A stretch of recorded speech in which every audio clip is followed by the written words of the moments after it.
Bonsoir à tous, il est 19h, voici les titres d'autres. La Commission nationale d'observation du croissant lunaire se réunira à l'imam Alger tout à l'heure. Ce soir, nous connaîtrons le premier jour du mois de Ramadan. Nous irons à Ouergla où les mosquées se préparent à recevoir les fidèles et à Ouabouaké où les fidèles pourront prier dans une grande, belle mosquée, celle de Uqba ibn Nafi'. La question se taire face à la normalisation avec les relations ou la normalisation des relations avec l'entité sioniste. La société civile marocaine défie les autorités. Les manifestations s'enchaînent et rappellent la position du peuple marocain, position de soutien au peuple palestinien. Enfin, comment transformer Ingezem en destination touristique? La région ne fait pas rêver pour le moment et pourtant, elle renferme des destinations touristiques exceptionnelles. Les tours opérateurs souhaitent désormais les répertorier et les proposer aux clients. Un reportage à suivre de Naïma Haouch. Voilà pour les titres. Bienvenue à tous. Tout d'abord, la Commission nationale d'observation du croissant lunaire se réunira à Dar el-Imam à Sidi Abdelrahman al-Mohammediya pour déterminer le premier jour du mois de Ramadan 1443 de l'Hégire. L'annonce a été faite par le ministère des Affaires religieuses et des Waqf. Le premier jour du mois de Ramadan est prévu demain ou après-demain à Ouergla. Les 209 mosquées que compte la ville se préparent à accueillir les fidèles pour accomplir entre autres Salat Tarawih dans les meilleures conditions. À Ouabouaké, les fidèles pourront prier dans une nouvelle et belle mosquée, celle de Uqba ibn Nafi'. Le mois sacré est aussi le mois de solidarité. Une campagne a été lancée à partir de cette mosquée par le ministère des Affaires religieuses et des Waqf. Couverture Soumeya Mzouar, Zakaria Touhami, commentaire de Yasmine Messaouti. En prévision du mois sacré de Ramadan, tout a été mis en place pour accueillir les fidèles dans les meilleures conditions. À Ouergla, une large campagne de nettoyage a été organisée dans les mosquées de la ville.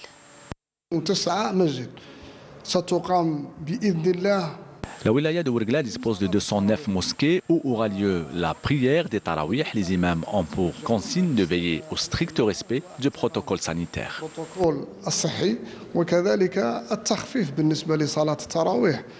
À Oumelbougui, la mosquée Uqba ibn Nafi' a rouvert ses portes après plusieurs années de fermeture en raison d'une large opération de rénovation.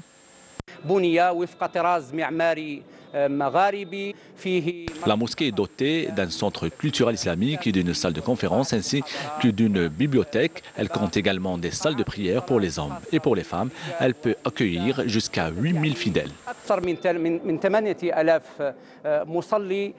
Une campagne de solidarité a été organisée dans la région au profit des plus démunis par le ministère des Affaires religieuses et des Waqf et des associations locales. Nous avons l'honneur de lancer ces campagnes de solidarité au profit des personnes défavorisées de la région. Environ 1200 couffins seront distribués aux familles démunies. Le mois de Ramadan est un mois de partage et de solidarité, des valeurs avec lesquelles les Algériens ont grandi. Un élan de solidarité que les bénévoles de la mosquée tiennent à perpétuer durant tout le mois sacré. Et on voici une autre tradition que les Algériens souhaitent se voir perpétuer, la lutte contre la spéculation. La société de réalisation et de gestion des marchés de gros a ouvert 12 marchés de gros à travers le pays. Ces marchés assurent l'approvisionnement en fruits et légumes au marché de proximité.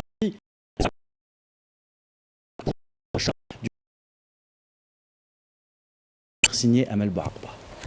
12 marchés de gros de fruits et légumes ont été réalisés par la Société nationale Magro, répartis à travers le territoire national, assurant annuellement le transit de 3 millions de tonnes de marchandises, de produits agricoles de large consommation. Parmi ces marchés, celui de Htatba, Indfla et Tlemcen. Ce marché couvre toute la région ouest, notamment Tlemcen, Mechria et Naama. Les produits agricoles sont disponibles en quantité suffisante.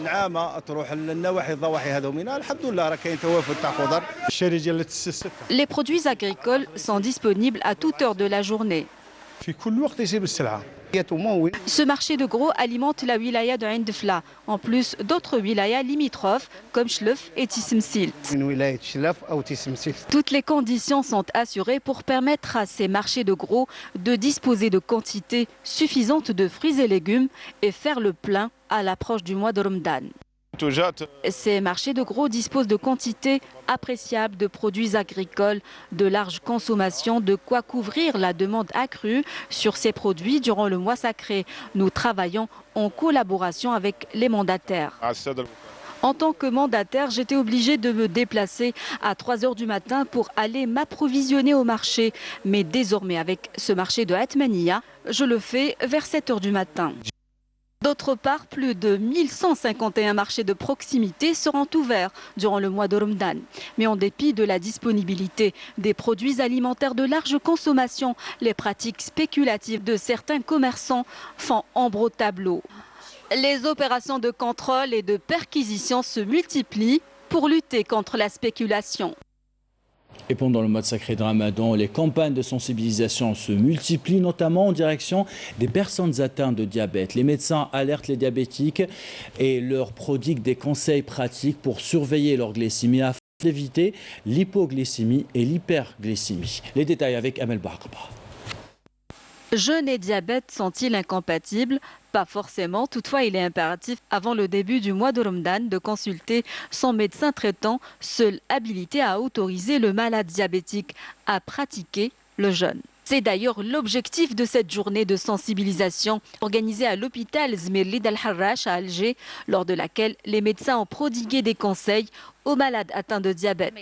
Nous saisissons cette journée pour sensibiliser le diabétique sur les risques qui menacent sa santé, voire sa vie en cas de jeûne sans le consentement de son médecin traitant. Nous lui expliquons comment prendre son traitement dans l'insuline, l'autosurveillance des glycémies, ainsi que les précautions à prendre afin d'éviter l'hyperglycémie et l'hypoglycémie. Et s'il est confronté à ce genre de complications, il doit rompre aussitôt son jeûne. Cette journée de sensibilisation est très utile qui profite à de nombreux malades atteints de diabète.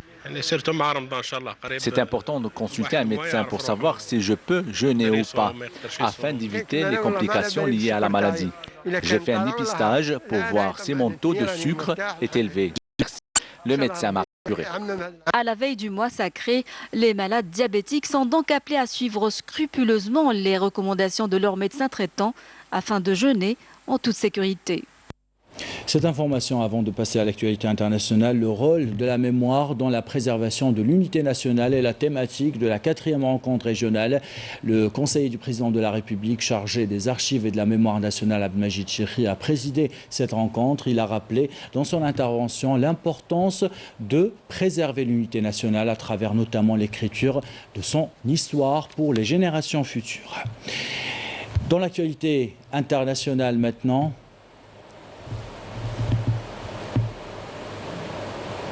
voilà pour les images de la rencontre. Dans l'actualité internationale, le président de la République arabe sahraoui démocratique, Brahim Ghali, a reçu une délégation du Parlement européen qui effectue une visite au camp de réfugiés sahraouis. Durant cette audience, le président sahraoui a salué le rôle important des groupes parlementaires dans la défense des droits légitimes du peuple sahraoui et ses ressources naturelles. Et la communauté sahraoui à l'étranger continue à exercer une pression sur l'Espagne. En Belgique, des Sahraouis ont organisé une manifestation devant l'ambassade d'Espagne à Bruxelles. Les manifestants ont exprimé le rejet au soutien du président du gouvernement espagnol à l'occupation marocaine des territoires sahraouis. Et au Maroc, la société civile ne semble pas avoir dit son dernier mot. Pas question de se faire, ou de se taire plutôt, face à la normalisation des relations avec l'entité sioniste. Les Marocains qui sortent manifester dans les rues se désolidarisent avec la politique de leur gouvernement, une politique qu'ils jugent nuisible et toxique pour les Marocains eux-mêmes. Les détails avec Yasmine Bissaoudi. Conscient de la capacité de nuisance de l'entité sioniste, le peuple marocain s'est soulevé contre la trahison du régime du Makhzen en sortant massivement dans les rues de plus de 40 villes marocaines, déclarant son rejet et sa condamnation de la décision unilatérale de la monarchie. Les forces de sécurité du Makhzen n'ont pas hésité à agresser et à réprimer systématiquement les manifestants pacifiques et interdire les slogans et banderoles de solidarité avec le peuple palestinien.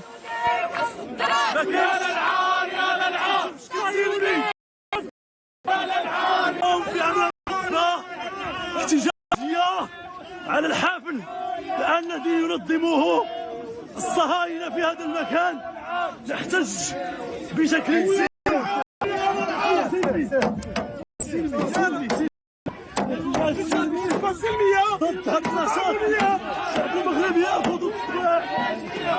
En affichant clairement sa démarche de soumission à la volonté du sionisme et ses plans néocolonialistes qui visent à la déstabilisation de la région de l'Afrique du Nord, le régime du Makhzen ne cesse de susciter la colère et l'indignation du peuple marocain, notamment avec ses tentatives persistantes d'inculquer la pensée et la culture sioniste au sein de la société marocaine pour oblitérer son identité.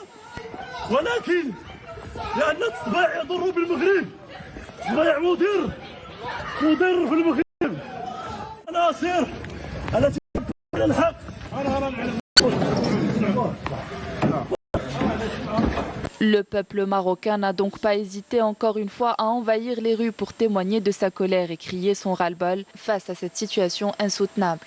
Et ce, malgré les pratiques injustes et violentes des forces du régime à son égard. Dans l'actualité ce vendredi, le président de la République Abdelmajid Tebboune a reçu aujourd'hui un appel téléphonique du président du Conseil des ministres Mario Draghi, dans lequel il a été question des profondes relations bilatérales et des moyens de les renforcer et de les développer le travail gouvernemental également. L'appel téléphonique a été l'occasion d'informer le président de la visite d'une délégation de la société italienne Eni dimanche en Algérie, une visite qui entre dans le cadre de la coopération énergétique entre les pays et pour renforcer davantage la coopération bilatérale. Le président du Conseil italien a accepté l'invitation du président de la République Abdelmajid Tebboune à visiter l'Algérie. Avant de vous parler de tourisme et vous emmener découvrir la destination touristique de Ingzem, allons à Oran découvrir la passion d'une certaine Selima Mira, une grande passionnée des tenues traditionnelles algériennes, sauf qu'elle n'habille pas les mannequins mais les poupées. De fil en aiguille, elle a réussi à confectionner les tenues de plusieurs régions algériennes. Notre correspondant à Oran, Salim Skandal, l'a rencontré. Regardez.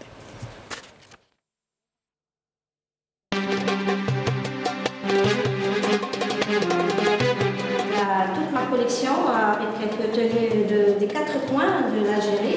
Une large représentation du patrimoine vestimentaire algérien caractérise son œuvre artistique. Selima Mira exprime à travers des poupées l'étendue de la richesse culturelle algérienne. Il y a une personne qui m'a demandé vous pouvez faire une blouse de souche. C'était bon, je pouvais la faire, donc j'ai dit ok. C'est à partir de là que je me suis dit ah tiens, pourquoi ne pas se baser uniquement sur le patrimoine. Ça peut me prendre une journée, ou alors je peux faire 3 par jour, toute la journée quand je travaille sans arrêt. Majestueusement confectionnées jusqu'au moindre détail, les tenues traditionnelles en miniature ont permis à l'artiste de voyager dans le monde et faire brillamment la promotion du patrimoine algérien. J'ai participé dans des salons nationaux et internationaux, dont j'ai aussi participé dans un salon en Turquie, je représentais la tenue algérienne, le patrimoine algérien au niveau de la Turquie, à Istanbul, et aussi en France à Marseille. Une manifestation de grande envergure telle que les Jeux méditerranéens qui auront lieu cet été à Oran attire un bon nombre de touristes, ce qui pourrait être une aubaine pour l'artiste afin de commercialiser ses poupées.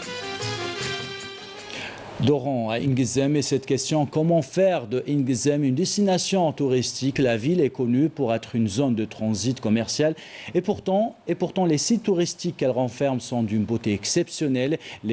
C'est tout le défi plutôt de plusieurs tours opérateurs qui ont fait le déplacement sur place. Objectif, recenser ces sites et les proposer à leurs clients. Comment faire? Quelles sont les étapes à respecter? Réponse dans ce reportage signé Naïma Haouch. C'est un challenge des plus audacieux. Faire d'Ingzem une destination touristique par excellence. Ingzem figure sur la cartographie touristique de l'Algérie et l'objectif de cet éductour, pensé par une agence de voyage qui a regroupé d'autres agences de voyage représentant les 4 pays pour concrétiser cette folle aventure. Nous allons vous faire découvrir, entre autres, des sites archéologiques presque inédits, puisque peu connus ou pas du tout. Ingzem, aventure multisensorielle, c'est parti.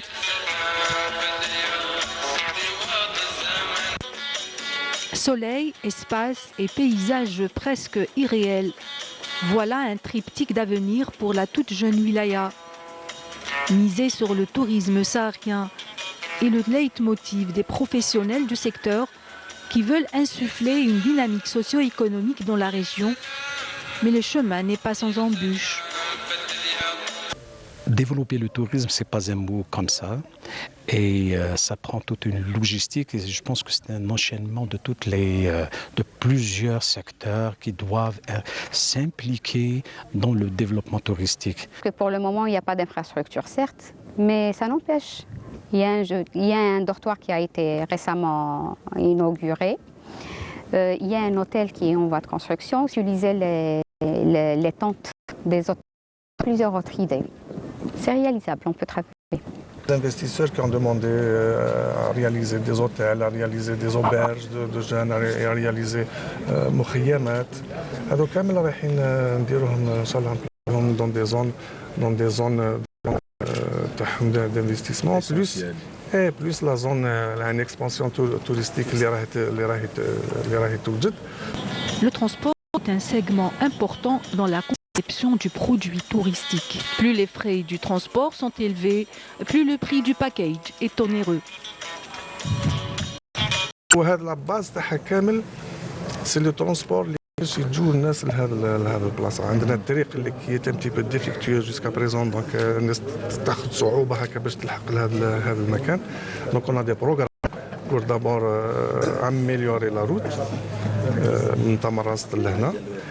Aussi l'aéroport qui est en train de se refaire. On a une piste d'atterrissage on a commencé la nouvelle piste d'atterrissage. Bien sûr, en espérant la réouverture de la ligne Alger-N'Gzem, on essaye, nous, en tant qu'agence de voyage, de faire la découverte de cette zone vierge pour l'exploration de tourisme algérien ou saharien. Et pour soulager encore les destinations actuelles de tourisme saharien en Algérie. On peut développer un site, on peut ramener des gens et tout ça, sauf qu'on va parler aussi du transport, on va parler aussi, par exemple, de l'environnement. Il y a pas mal de secteurs qui doivent s'impliquer. L'exploration et la promotion du tourisme saharien ont pour but de mettre en évidence les potentialités que recèle N'Gzem. Incubatrice des aventures, c'est-à-dire on peut faire tout ici à N'Gzem. Parlant du tourisme économique jusqu'au tourisme de luxe, on peut tout faire, on peut tout réaliser en fait ici. Non mais concrètement, comment vous comptez organiser la prochaine... C'est une préparation, c'est le lancement de la destination en fait. Aujourd'hui, N'Gzem aspire à devenir bien plus qu'une zone de transit commercial. Dans cette partie de l'extrême sud de l'Algérie, la population fortement impliquée œuvre pour que sa wilaya soit élevée au rang de pôle touristique majeur dans la région. Ne dit-on pas que les efforts payent toujours à qui s'en donne les moyens? Et avec cette belle découverte touristique, nous arriverons à la fin de ce journal. L'équipe de la rédaction qui l'a préparé, l'équipe technique qui l'a réalisé, vous remercie de l'avoir suivi. Merci pour votre fidélité. Belle soirée.